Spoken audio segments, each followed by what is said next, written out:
불과 한 달 전 이 프랑스 펜싱 코치는 중국 대표팀의 코치로 임명되어 중국 선수들의 메달을 위해 밤낮 없이 매진했습니다. 하지만 그녀는 중국의 황당한 수준에 당황한 나머지 도피한 한국의 길거리에 주저앉아 당황하고 말았다고 하는데요. 과연 그녀는 한국에서 대체 무슨 일을 겪었던 것일까요? 지금 사연 바로 시작합니다. 저는 프랑스 출신의 펜싱 선수 프랑수아라고 합니다. 전 어릴 적부터 남다른 승부욕을 가져 꼭 이겨야만 직성이 풀리는 사람이었습니다. 펜싱 대회에서 이기기 위해 피나는 노력을 했고 재능을 인정받아 세계대회를 휩쓸었었죠. 제가 프랑스 펜싱 국가대표가 될 거라는 걸 누구도 믿어 의심치 않았어요. 그러나 인생은 그렇게 순탄치 않더라고요. 대회를 마치고 모처럼 가족과 휴가를 가던 중 갑작스러운 교통사고를 당했어요. 그로 인해 제 무릎이 고장나 버렸죠. 일상생활을 하는 데는 아무런 불편함이 없었지만 선수 생활을 이어나갈 순 없었어요. 꿈을 포기하고 싶지 않아서 재활치료를 열심히 했지만 다치기 이전 기량을 회복할 순 없더라고요. 어렵게 다시 선수 생활로 복귀했지만 다치기 전과 후에 저의 몸은 너무나 달랐습니다. 어렸을 때부터 밥 먹고 늘 겁만 들었던 제가 무슨 일을 할 수 있을까 생각하니 막막했어요. 그때 제 능력을 안타깝게 여긴 감독님께서 지도자의 길을 걸어보는 건 어떠냐고 하셨죠. 그 일을 계기로 저는 선수 대신 지도자의 꿈을 꾸게 되었고 생각보다 일이 저와 꽤 잘 맞다고 생각했어요. 제가 알고 있는 것들을 아이들에게 가르치고 좋은 성과가 나왔을 때에는 제가 선수 생활 때 대회에서 메달을 획득했을 때보다 더 뿌듯한 마음이 들었으니까요. 그러던 와중 제가 가르친 학생들이 세계대회에서 연달아 좋은 성적을 거두자 중국에서 저에게 러브콜을 보내왔어요. 당시 중국은 외국인 지도자들을 영입하여 새로운 훈련 기법을 가르침으로써 중국의 경기력을 향상시키는 데 열을 올리고 있었어요. 저는 중국의 뛰어난 인재와 아끼지 않는 스포츠 지원에 제 코칭까지 더해진다면 세계대회에서 충분히 좋은 성적을 거둘 수 있을 것이라는 결론을 내렸습니다. 중국은 미국과 견주어도 될 만큼 강대국이고 그런 선진국의 코치를 맡는다는 건 꽤 매력적인 제안이었죠. 제 커리어에도 큰 도움이 될 것 같더라고요. 그리고 중국이 제시한 금액도 무시 못할 액수였습니다. 게다가 중국 선수들이 메달을 획득하게 된다면 제가 원하는 만큼의 보너스를 지급하겠다고까지 했어요. 그렇게 중국행을 결심하고 저는 오로지 중국의 메달을 위해 만반의 준비를 하고 떠났습니다. 그러나 중국에 도착하자마자 좀 이상하다고 느꼈죠. 제가 생각했던 중국은 꽤나 번쩍번쩍하고 화려한 나라라고 생각했는데 많이 노후화되어 있었어요. 지역의 도심 중심부만 번지르르 하고 조금만 외곽으로 나가도 낙후되어 있더라고요. 더 놀라웠던 건 길에는 수박이 쪼개져 아무렇게나 버려져 있고 새들은 그걸 쪼아먹고 있으며 쓰레기들은 여기저기 널브러져 있어서 바닥을 밟는 건지 쓰레기장을 걷는 건지 구분이 가지 않았습니다. 중국 현지 분위기를 느끼고 싶어 시장에 있는 식당을 찾았을 때도 음식을 서빙해주는 직원의 손톱 밑이 까만 때가 잔뜩 껴있는 것을 보고 아주 경악을 했습니다.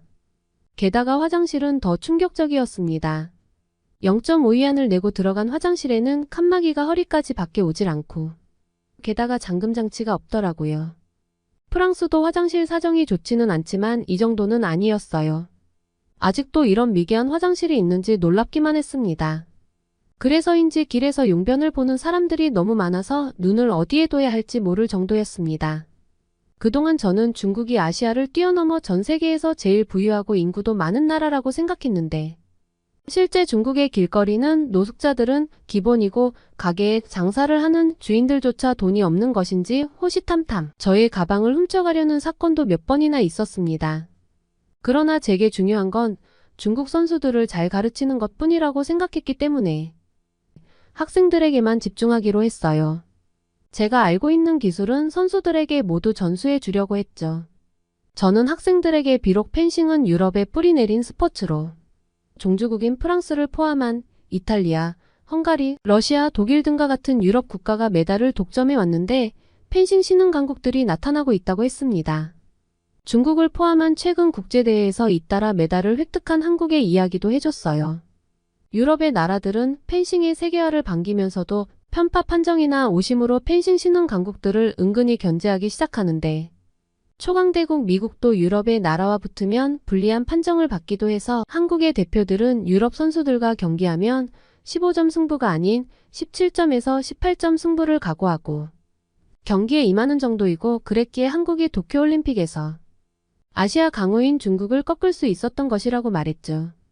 그러니 다시는 중국이 그런 패배를 겪지 않으려면 너희들도 한국 선수들이 하는 이상의 피나는 노력을 해야 한다고 말했습니다. 그런데 돌아오는 아이들 말은 충격적이었어요. 왜 자신들을 가난하고 코딱지만한 한국하고 비교하냐는 것이었습니다.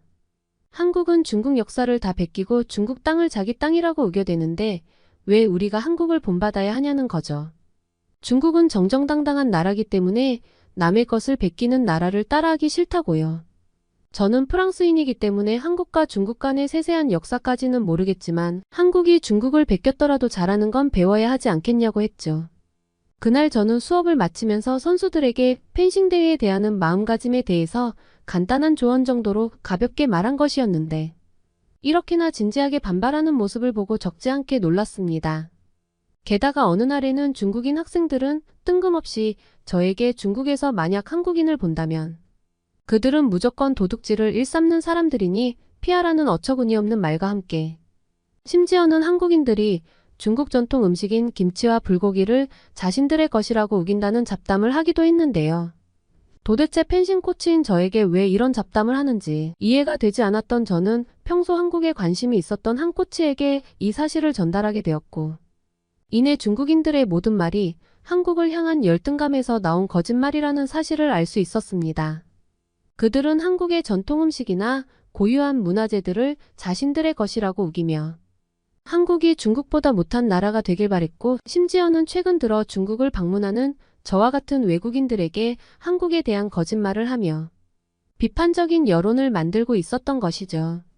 그러다 보니 아이들도 한국에 대한 거부감이 가득 차 있더라고요. 그런 아이들을 어루고 달래며 수업을 이어나갔지만 여러 가지 이유로 중국에서의 생활은 만만치 않았습니다. 아무래도 제가 학생들을 가르치다 보니 부모와 소통하는 경우가 굉장히 많은데요. 그런데 중국 부모님들은 앞뒤 따지지 않고 무조건 다른 아이들보다 자기 아이를 더 특별하게 대해 주길 바라는 사람들이 많더라고요. 다른 아이 칭찬하는 걸 참을 수 없어 하고, 더군다나 수업 중 아이에게 조금이라도 혼을 내면 바로 전화해서 따지기도 했습니다.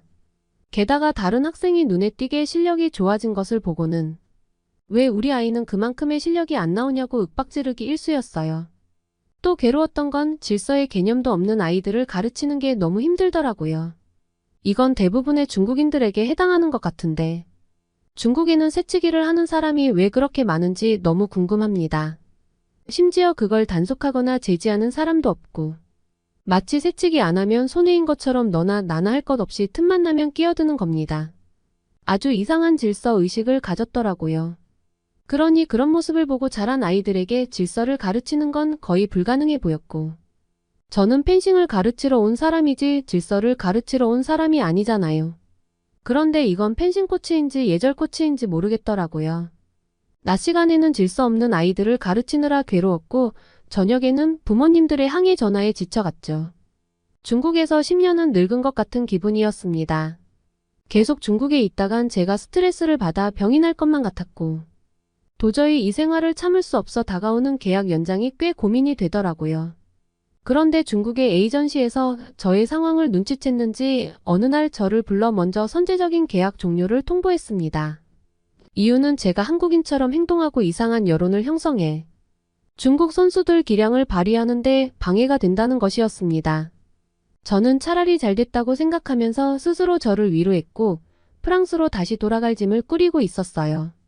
그런데 중국에서 알게 된 미국인 코치 미셀이 한국에 자신과 친했던 동료가 이번에 집을 장만했다며 초대를 받았는데 프랑스 가기 전에 한국 여행이라도 하고 가지 않겠냐는 제안을 하더군요.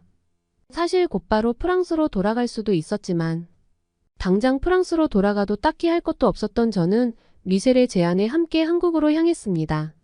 그런데 한국에 도착하자마자 저는 왜 중국인들이 그렇게나 한국을 깎아내리려고 했는지 1초 만에 이해가 되기 시작했는데요. 2시간 이상 기다렸던 중국 공항과는 달리 입출국 줄이 별로 없는 것을 보고 처음엔 의아했어요. 중국 학생들 말처럼 한국이 가난하고 북한과 휴전 중이라 불안해서 한국으로 여행 오는 사람이 별로 없나 싶었는데 알고 보니 QR코드 프리패스와 지문 인식으로 빠른 출입국 서비스를 진행하고 있었습니다. 게다가 새치기 하는 사람 한 명 없이 한 줄로 줄을 서면 공항 직원의 안내에 따라 차례대로 공평하게 절차를 밟고 있었던 거죠. 중국과는 다른 시민의식이 눈에 띄더라고요. 한국은 가난한 나라가 확실하다며 저에게 펜싱 수업 도중 난리를 치던 중국인 학생들의 말이 중국의 공항보다 훨씬 규모도 크고 쾌적한 인천공항의 모습에 단번에 거짓말이라는 것을 알아차릴 수 있었고 한국의 공항 내부의 모습은 곳곳에 휴게 공간은 물론 카페나 음식점도 많아서 정말 쾌적했어요.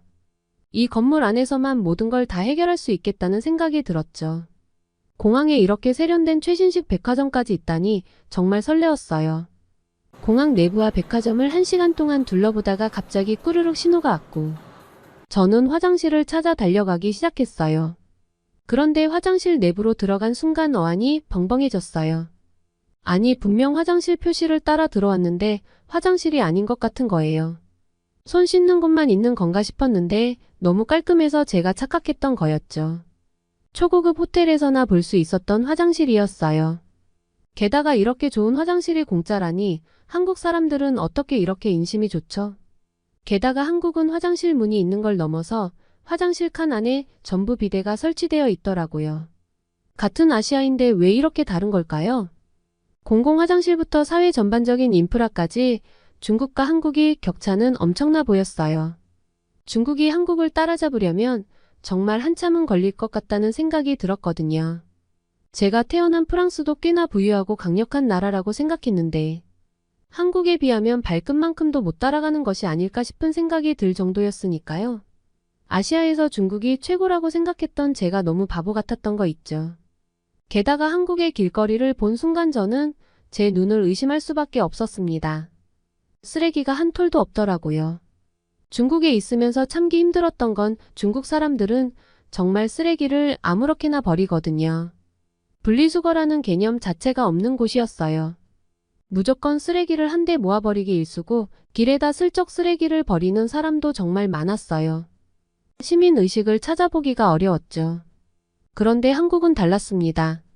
다 먹은 음료수 컵을 아무데나 버리지 않고 손에 들고 다니는 한국 사람들을 쉽게 볼 수 있었죠.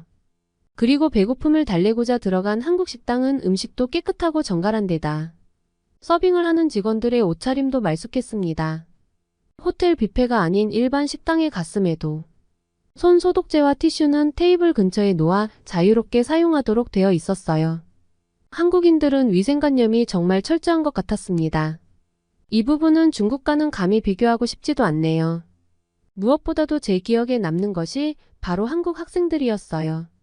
한국 학생들의 모습을 보고 저는 한국의 펜싱팀 코치가 되겠다고 마음을 먹었는데요. 버스를 타고 이동 중이었는데 교복을 입은 한국 학생들이 버스 정류장에 모두 한 줄로 서 있는 거 아니겠어요?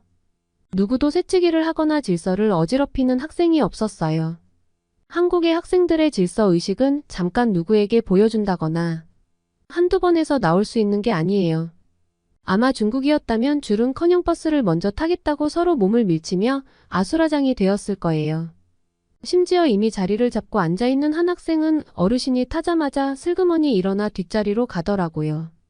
그 학생의 표정에 불만스러운 모습 하나 없는 것도 놀라웠는데 주변 사람들의 모습에 더 경악했어요. 모두 다 그 모습을 당연하다고 여겼고 빈자리가 있음에도 어르신을 위해 누구 하나 앉지 않더라고요. 프랑스에서는 나이 많은 사람에 대해 어느 정도 존중을 표현하긴 하지만 자리를 비켜준다거나 하지는 않아요. 중국이었다면 애초에 자리가 남질 않았겠죠. 어르신을 위해 자리를 비켜주는 한국 학생의 따스한 모습에 정말 감동스러웠습니다. 그런 한국 학생들의 모습을 보면서 한국에서 코치 생활을 하면 얼마나 행복할까 싶었어요. 단기간의 한국 여행이었는데 중국에서의 상처받은 제 영혼이 치유되는 느낌을 받았습니다. 그렇게 우연히 온 한국에 완전히 빠져버린 저는 한국에서 펜싱 코치로 일할 수 있는 자리를 알아보았고 현재는 한국에서의 삶을 계속 살아가고 있습니다. 물론 중국에서 받은 만큼 돈을 많이 벌진 못하지만 한국인들이 부러울 정도로 한국은 천국에 가까운 선진국의 나라이기에 저는 앞으로도 한국에서 지내며 어린 한국인 학생들의 꿈을 이루는데 도움을 주면서 사는 것에 큰 만족을 느낄 것 같습니다. 오늘의 사연 어떠셨나요? 사연이 좋으셨다면 구독과 좋아요를 눌러주세요. 여러분의 구독과 좋아요는 영상 제작에 큰 힘이 됩니다. 더욱더 감명 깊은 사연으로 찾아뵙겠습니다. 감사합니다.